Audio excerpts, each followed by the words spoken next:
Thanks for joining us for another season of the Brethren Way podcast. Please enjoy this episode of the Calling series, hosted by Brethren Church Director of Pastoral and Congregational Vitality, Miles Larson.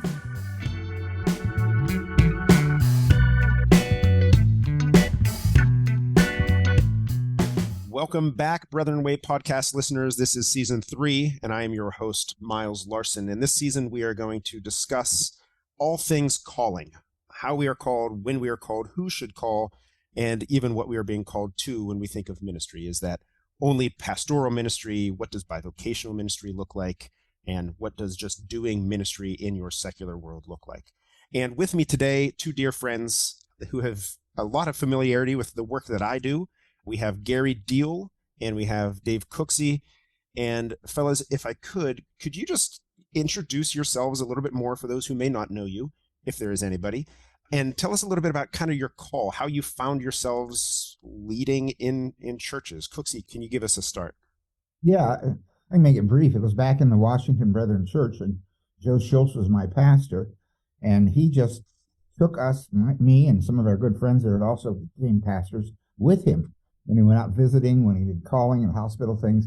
And by the end of his ministry there, it was almost a given that I was going to go to Ashland Seminary and become a Brethren pastor. And he just took us under his wing. It was wonderful. Yeah. Without letting too much of the cat out of the bag, that's a very different model than what I see a lot of times today. That's very different. Yeah. And there were other pastors in the district, too, that whenever we get together would always encourage us and talk with us and pray with us. And it was great. Yeah. Gary, you came from a different sort of background. Talk to us about how you found yourselves with us. Yeah, I'm Gary Diehl. My calling, it's hard to define because as I was growing up in a different denominational setting, I always had a deep desire to learn about God. So I did all the things that particular denomination stewards. And it wasn't until I was in high school and came across some folks that actually sounded like, rather than knowing about God, they actually knew Jesus. And in high school context, that was when I gave my life personally to the Lord and decided that this is who I want to follow.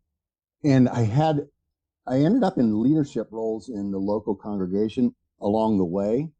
And like Dave, there were different people that came along in those moments or in those seasons in my life back in the 70s that stewarded that desire in me and helped me understand that personal decision is a valid thing and necessary. Guys like Lynn Mercer and his aunt, Lucille, and folks that I could name from our congregation that we're still a part of.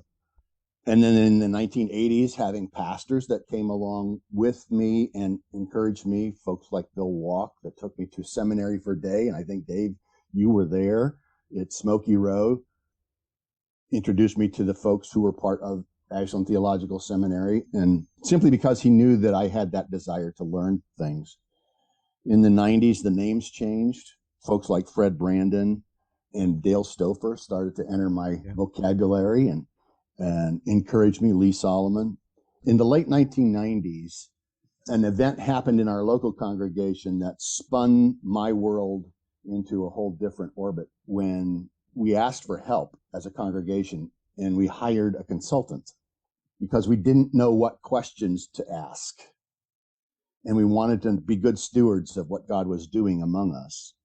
And because we asked for help, it introduced me to a different perspective of what God's doing in the world. It was the opening door for me into this larger thing called the kingdom of God that's bigger than simply my little church or even my home denomination, this thing that God is doing around the world.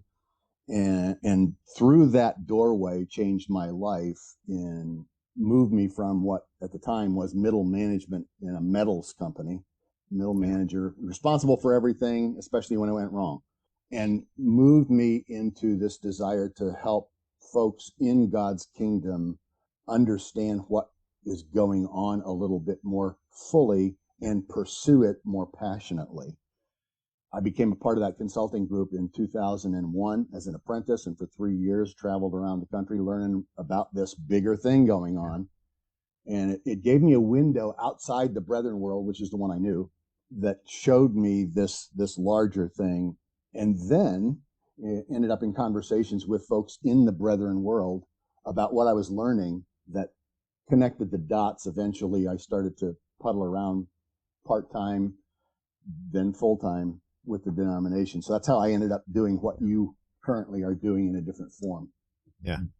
That's so helpful to hear that sort of longer narrative about the evolution of the call too. It's one of the things we thought about doing as the centerpiece of this series, and just have evolved a little past that. But I do love hearing those stories. I will say this, as by way of sort of introducing our main topic today, I want to tell just a brief story about Cooksey. Back in like 2009, I was just before the show started reminding him of this, but he took me to the Barn Restaurant in Smithville to meet some other brethren pastors the first year I started it at Ashland Seminary, and was sort of very excited about some of the young pastors that were coming into the faith at that point, because anybody who is listening that is brethren is probably aware of this little leadership gap that we have between the boomers and, well, kind of just after the boomers. There's kind of a fall off in number of leaders, and we were celebrating just the fact that, there are some young folks coming in. And that's kind of really the impetus for this podcast, is I want to recognize the difficulty that we have facing us. And so just to bore you folks with a few stats, I've seen numbers that suggest nationally, as many as 50% of pastors will be at or beyond retirement age in the next 5 or 10 years. I did the numbers, and for the Brethren Church, we're about 55% of our pastors will be at or beyond retirement age. But Brethren pastors are not going to just bolt when they hit 65 necessarily, but God forbid they did. we'd be in some trouble. Pastoral ministry has gotten hard. There's, I think it was in 2022, Barna found that 42% of pastors had considered leaving the ministry in the past year. That's not move from Smoky Row to Agora. That's move from Smoky Row to sell Progressive Insurance. That's like getting out of the ministry because of how hard it is, the political division, the stress that it puts on your family, the fact that it doesn't pay super well. It's hard work. Many of the churches are struggling. To be well trained is expensive and hard, and churches don't seem to have the same influence, the same cachet that they had in the past. And all of this, I think, works together to make the very calling of pastors, dare I say, more challenging today than it has been. I think when you couple that with the fact that even the idea of church, what we mean when we say church, is evolving. This is not a brethren exclusive issue. This is an issue in the church in America, that it's difficult to call people to something that we don't really know what it is anymore because it's evolving. And the systems that we've had in place to define the church over the last 40 or 50 years, if we're just honest, it's kind of vague and hard to sell, right? It's hard to invite a young man or woman to do this work. And so I wanted to start by just kind of hearing from both of you folks. Tell me if that sounds like I'm off my rocker, if I'm painting a negative picture, an overly negative picture. Is it a mischaracterization or not? And Cooksey, we'll start with you. Can you talk a little bit about how that scenario that I just kind of laid out may have been different than when you were sitting in a role similar to mine? Well, I think you hit a little bit of it. I mean, culture itself has changed, and things are different. But, you look around, we go by that Calvary Baptist Church on 42, and it's growing like crazy. So they can still happen in this culture. But I think one of the things that was different is the relationships. When I was younger and served Kokomo for a few years, and then went to Lanark for 11 or 12 years, and then back to the national office, that was one of my key things, was building relationships. In fact, I'll tell the story. We were had a conference in northern Indiana, and it's been a long time ago, and we had heard from Sam Schultz's pastor that he was thinking about going into ministry. So he didn't know Fred or I.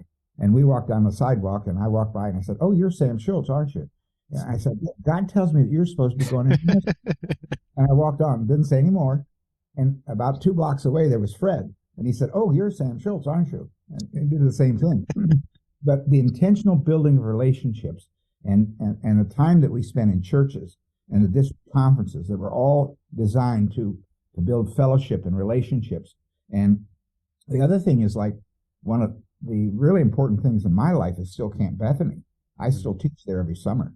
And there's a whole bunch of those young men and women that are thinking about going into ministry. But I'm not sure what other connections there are, other than camp, in guiding them in that direction. And they are some very, very talented young people, totally committed to their faith. Amazing. I have 6 grandchildren that go there. Oh, wow. And they all were baptized there, but all with the influence of some of these counselors that are there. So we have to look at our resources. And if we don't have the district conference relationships like we used to do, then we've got to find other ways to do it. And I think we need to speak very highly of how important it is. I love being in churches. From time to time, there's a bunch of old clothes and stuff, but I remember telling a story one time. I shouldn't probably say this, but there was a church out in Indiana, and they were complaining about their pastor. And from the conference floor, I was telling the story, and I said the guy complained that there's never any restaurant seats because the pastor preaches too long. He says, I've just gotten to the point where I just get up and walk out. And I said, that's biblical. The Bible says the dead in Christ shall rise first. And I'll tell you, I caught all kinds of heck for that kind of comment. But a lot of people just thought it was, again, going and traveling to the churches, seeing the people. I went to camp. I took Barney and Sam and a bunch of other people with me to California, to Arizona, and all the camps around the country, and exposed them to what ministry opportunities were there.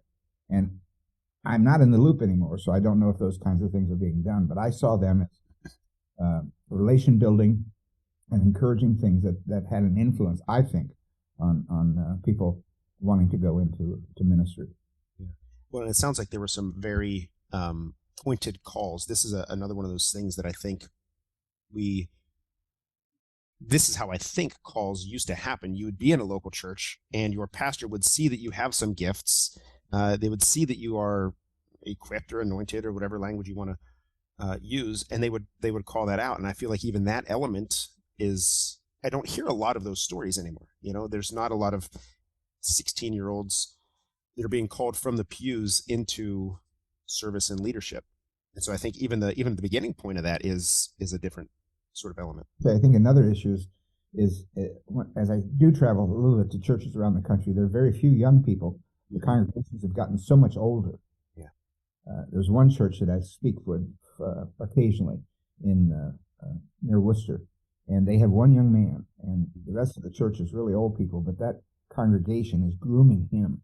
There's no question that he'll be a pastor, but they give him every opportunity to speak and to lead, and that's got to be done that way. Miles, you asked the question, does your perspective or the things that you shared, the stats, the 35,000 foot view of what's going on, does that seem accurate? And as I thought about your question, to me, it does mostly. Like most general perspectives, it's too general. Because like Dave said, inside and outside the brethren world, I think there are places that are bucking the general trends. So there are pockets of churches and congregations and movements that are thriving and actually having a massive impact in their own world, in their communities, in powerful ways. Yeah. But looking across the landscape, there is still a larger majority of local congregations and leaders that don't want to be very self-aware, that are not willing to face the hard realities that what they're doing is not producing the kind of kingdom fruit that maybe it did when, again, we're talking about the differences between when Dave had your role, when I had your role, now that you have your role. One of the differences is Dave entered the role in a time when the world and the church looked different and had a different place in culture. So the context now is different. It's shifted. And we can talk about all kinds of ways that's happened. But lots of leaders who were brought up in those days are still very reluctant or fearful even of asking the hard questions that are existential questions, both individually and collectively in a church. Who are we and why are we here? Yeah. Where's God taking us? Who are we here to touch in Jesus' name? And how are we going to do that? those kinds of foundational questions they're kind of frightening, especially without a guide, and they're revealing, because if we step back long enough, too many of our churches don't remember what a baptism looks like. They don't remember what it's like for somebody to actually make a decision to follow Christ and pursue that in a tangible way. So yes, it's accurate. Don't overstate it, because it is happening. There are places where thriving and fruitfulness are still there, but it's much less the norm in today's world. Yeah. I assume some of these challenges aren't unique to me in this era. As you guys look back at we did the count before, we have about 45 years worth of cumulative experience in this role. What were some of the challenges that you guys faced in your tenures in this role that maybe it's even worth celebrating aren't challenges anymore? Like, what are some of the things that maybe we've moved beyond, or even if we haven't moved beyond them, what are some of those challenges that you just look back and we're like, oh yeah, this has always been a thing? Well, I think challenges, you have mentioned, was always a challenge for, income and stuff. I remember the first church I served,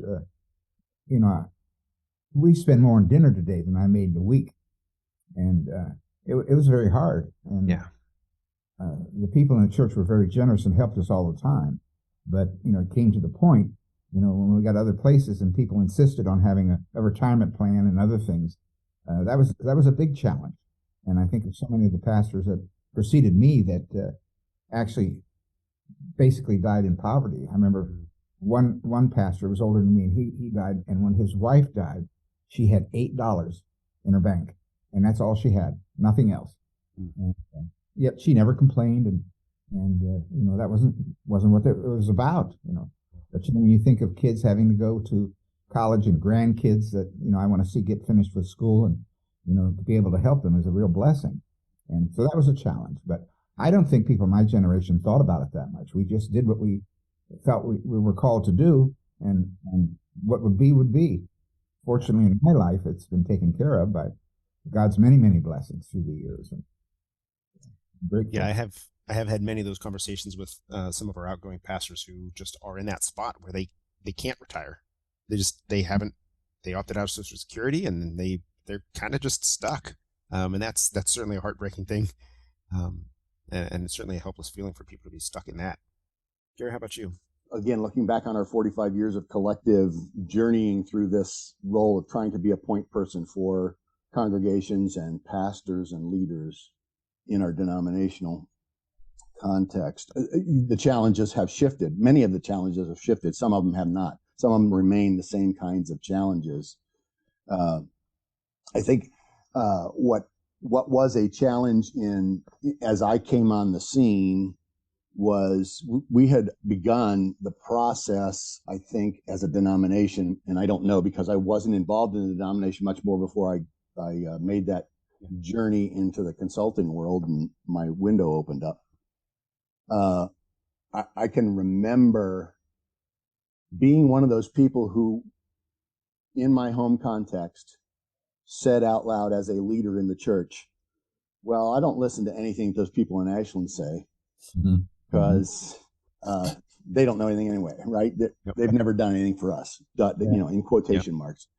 And Dave, you've heard them. Miles, you've heard those. I heard things like that, maybe not in those words, but there was a significantly large degree of mistrust of denominational leaders and leadership when I first came on the scene, that was not fun to try to overcome because every foible, every well-intended thing we did or tried just reinforced that perception, right?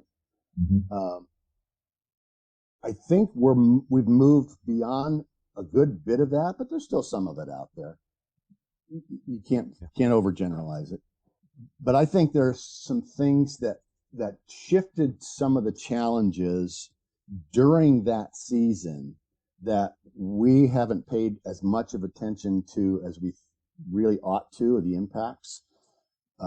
There were several massive global crises that happened that changed the world forever in ways that we still don't fully understand.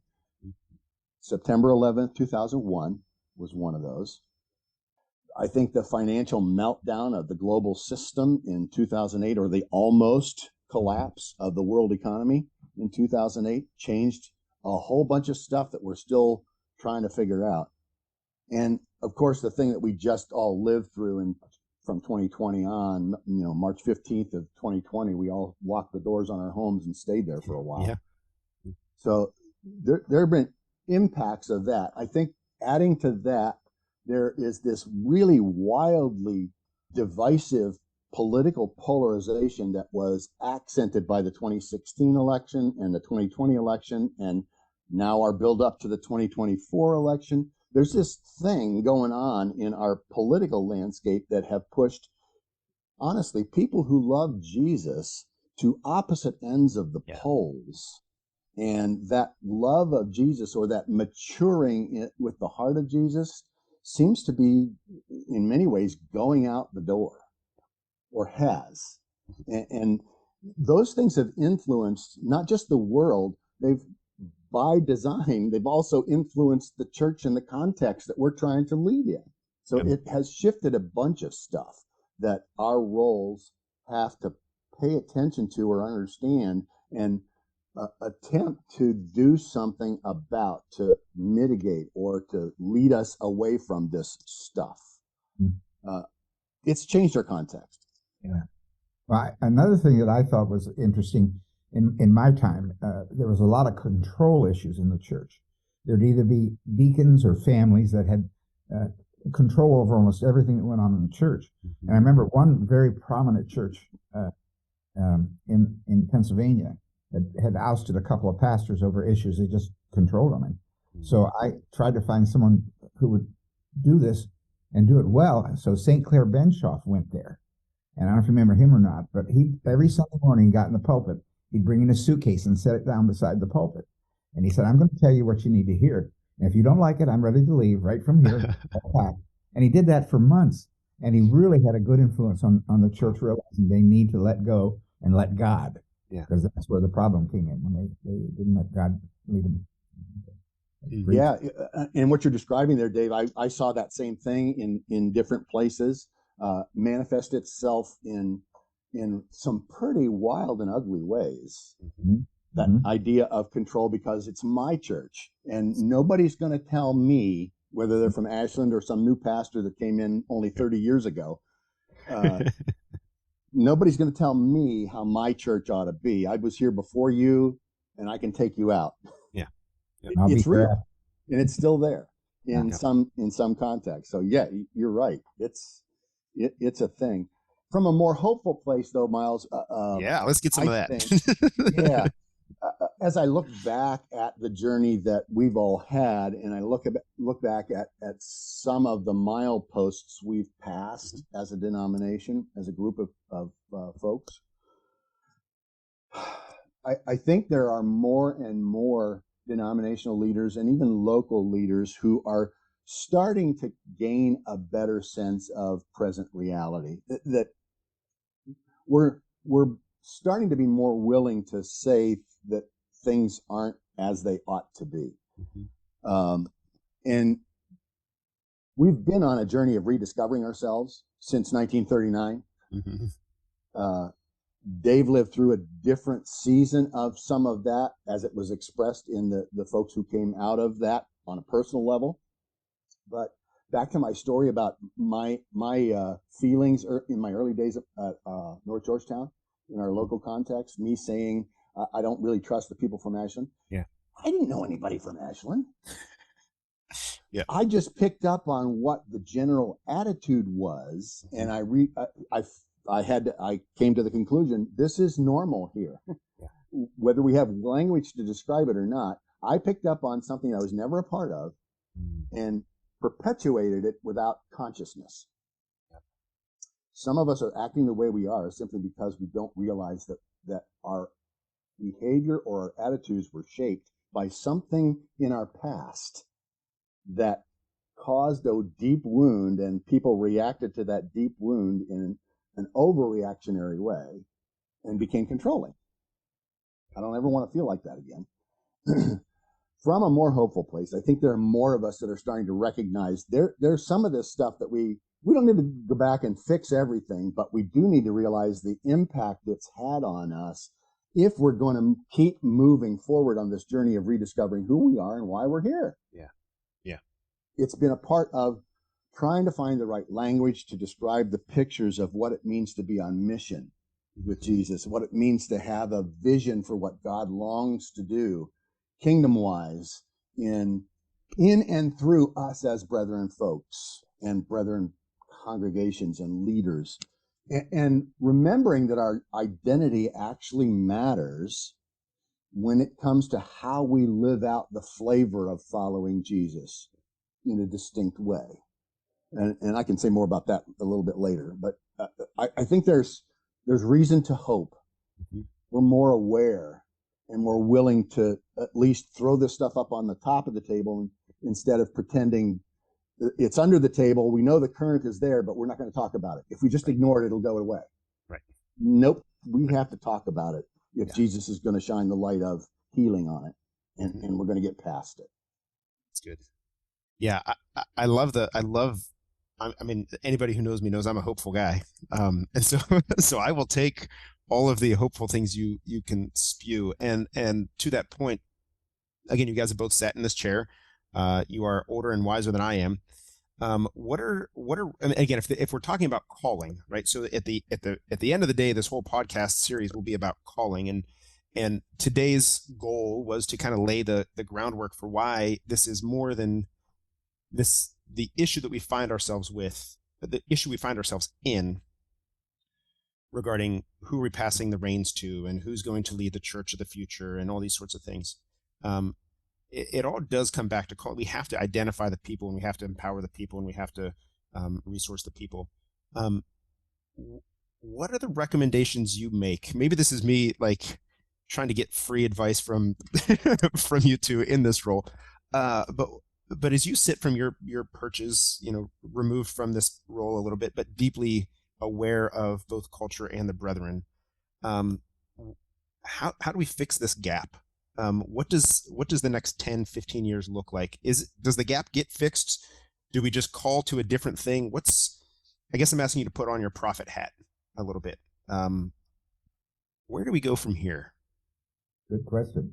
To me, the bottom line still is relationships. We've got to have a person with a person and have them see that what they potentially could do would make a difference.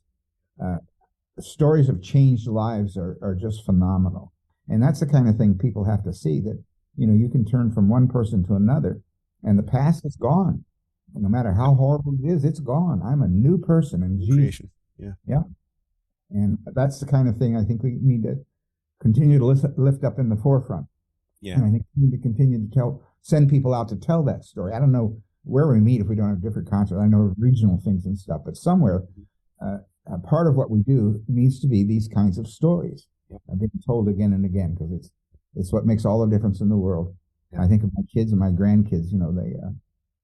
Their choices and stuff are so important to me. And, I had the privilege of baptizing all 6 of them. Awesome. That's my life. Yeah.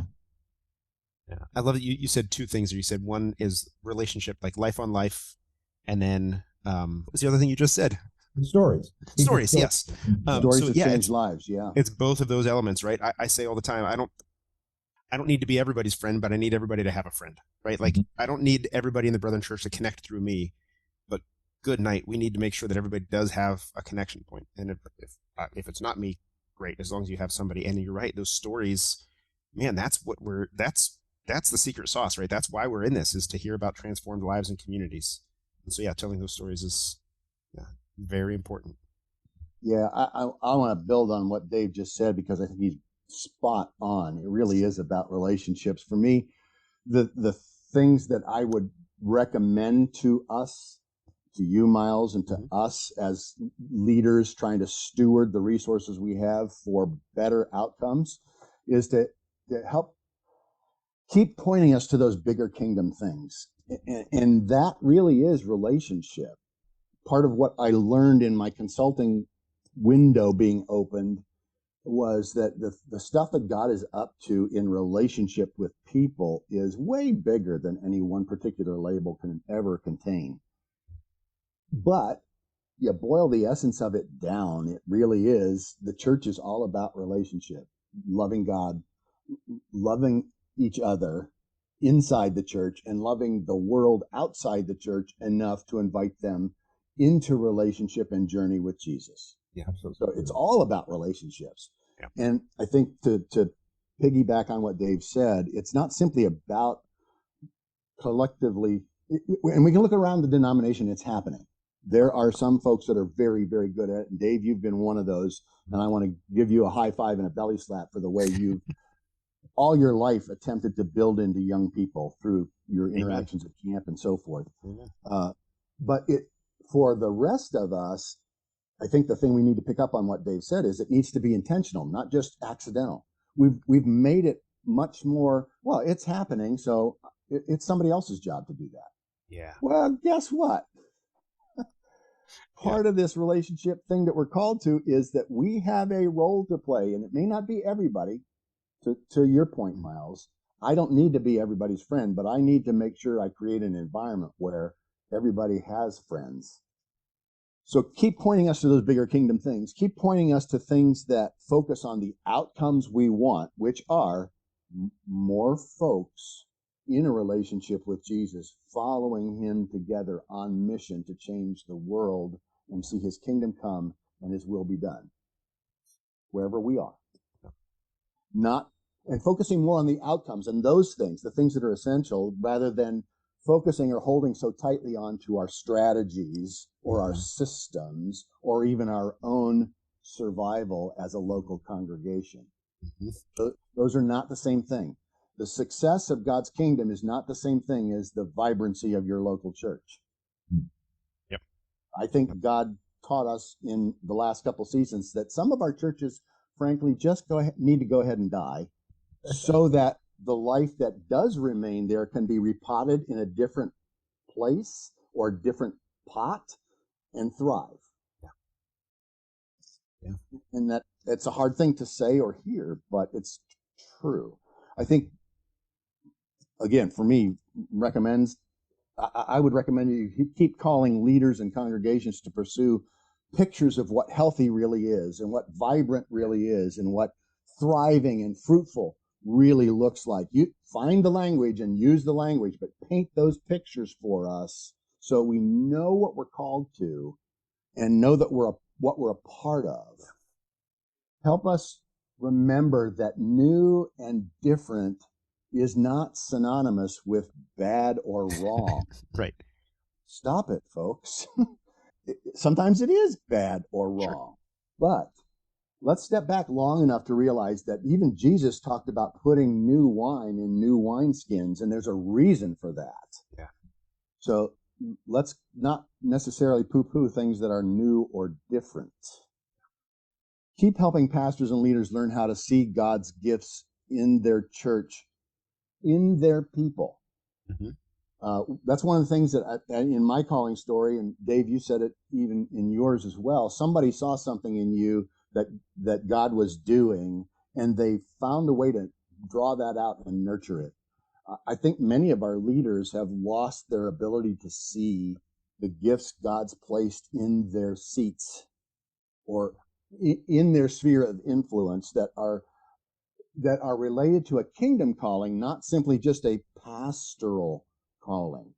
That was part of the journey that during my time in your role, Miles, that recognizing this larger kingdom call is one that God extends to everyone who names the name of Jesus. It's not simply, well, if you have a heart for God, that means you should become a pastor. Right. It's not either or, it's both and. Yep.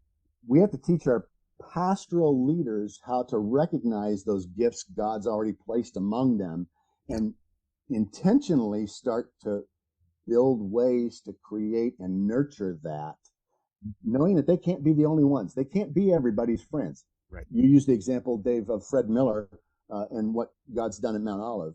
Fred can't be everybody's friend, but Fred is certainly responsible as the senior leader of that congregation to say this environment is going to identify what God's doing in our young folks, in our medium folks, in our new old folks, and then come alongside and equip, empower, and release God's people to do the kingdom work he prepared for them in advance to do, even if it's outside the walls of our church or our systems.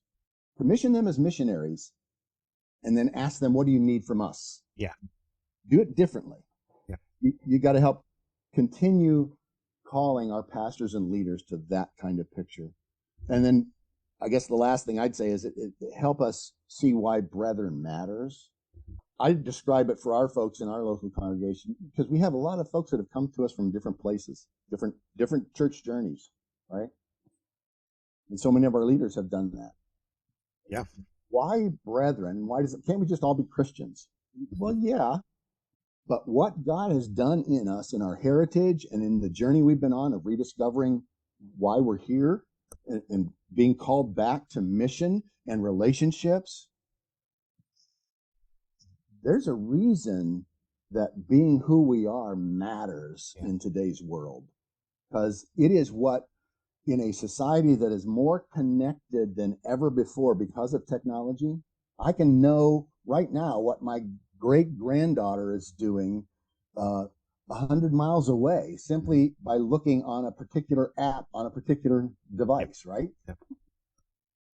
Even though we're more connected technologically, we are more driven apart relationally because of the technology. We have this perception that we're connected when in reality, there's still a hunger and thirst for that connectedness, that the kind of relationship Dave described matters in our world today. It matters. My kids are still hungry for that. My grandkids are still longing for that, and they're not getting it on their devices. And they're not going to come to your church to find it. They're going to find it by God's people being God's people, meeting them where they are right now. That's part of what has to change, is our perception and our expectations of what, quote, church ought to look like, simply because that's what we grew up in. Yeah, I think you're right. The technology is supposed to be a tool to empower connectivity. It shouldn't be a supplement for it, but we lazy humans just get that line blurred. And I love what I heard at a conference a couple years ago, Miles. Dave and I grew up in a world where we could go back and ask our parents or our grandparents about things that we were encountering as we were growing and maturing. You guys are the first generation where you can come to us and ask us, how do I manage this thing now that has entered my world? And we don't have an answer because we didn't have it. Right. In fact, it goes the other way. You go to your grandkids and say, hey, can you help me work this thing? Exactly. We have to find the 10-year-olds to fix our devices for us. That's right. Good. Well, we have, it sounds like we have our work cut out for us. I talked with a colleague elsewhere when he had a really tough job. And the line that he said is, it's hard, but it's really good work. And I think that's always the work of the church. And so, there's plenty of work ahead of us. I am undaunted. I think that we have a bright future, and I'm excited about the voice that you both have played in the development and the creation of the Brethren Church. We are deeply grateful for the work that you have done, that you continue to do, and just pray blessings on your ministries, whether they be at a brewery in Ashland or continuing to consult and help lead pastors. I know both of y'all's hearts enough to know that we had another person on another podcast say, I just am a pastor. So whether I have the title of pastor or not, I'm just going to continue to pastor. We appreciate you guys continuing to just pastor and to lead and love on our brothers and sisters. And we are very grateful for the work that you've done and the things that will come. So thanks for being with us today, folks. We are honored and humbled to be a part of it. Keep up the good work. Thank you. Thank you.